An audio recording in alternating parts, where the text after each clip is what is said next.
Azərbaycanın dövlət büdcəsində 2025-ci il üçün neftin bir bareli $70 səviyyəsində nəzərdə tutulub. Dünya bazarlarında isə Azerlife markalı Azərbaycan neftinin qiyməti son bir sutka ərzində $3,5 ucuzlaşaraq $64 düşüb. Bu deməkdir ki, hazırda Azərbaycan nefti büdcədə nəzərdə tutulan qiymətdən $6 ucuz satılır. Bəs belə bir vəziyyət Azərbaycan iqtisadiyyatına necə təsir edə bilər? Məsələ ilə bağlı yenavaz.com-a açıqlama verən iqtisadçı ekspert Allahverdi Aydın bildirib ki, neft qiymətlərinin qısa müddətli azalması iqtisadiyyata ciddi təsir göstərməyə bilər. Stat: lakin qiymətlərin uzun müddət aşağı səviyyədə qalması iqtisadiyyat üçün mənfi fəsadlara səbəb olacaq. Neftin ucuzlaşması ilk növbədə dövlət neft fondunun gəlirlərinə təsir edəcək. Bildiyimiz kimi, dövlət büdcəsinin təxminən yarısı neft fondundan verilən transferlər hesabına formalaşır. Məsələn, əgər neftin qiyməti büdcədə nəzərdə tutulan $70-dan $64 düşərsə, bu deməkdir ki, Azərbaycan hər gün təxminən $5 milyon itirir. Bu ilin yanvar ayında Azərbaycan 25 milyon bareldən çox neft ixrac edib. Günlük neft ixracı orta hesabla 830 min barel təşkil edir. Statın sonu. Ekspert əlavə edib ki, qiymətlərin aşağı düşməsi büdcədə nəzərdə tutulan sosial və infrastruktur layihələrinə də mənfi təsir göstərə bilər. Stat: neftdən əldə edilən gəlirlərin azalması həm də valyuta bazarına təsir edir.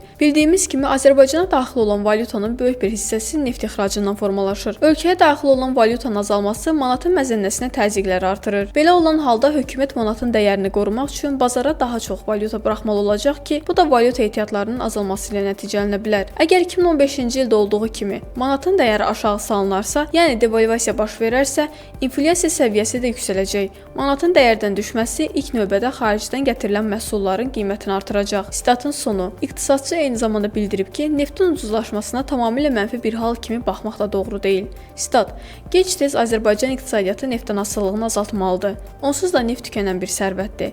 İqtisadiyyatı yalnız neft gəlirləri üzərində qurmaq və davam etdirmək mümkün deyil. Neftin qiymətinin tədricən aşağı düşməsi əslində qeyri-neft sektorunun inkişafını sürətləndirmək üçün fürsət ola bilər. Statın sonu.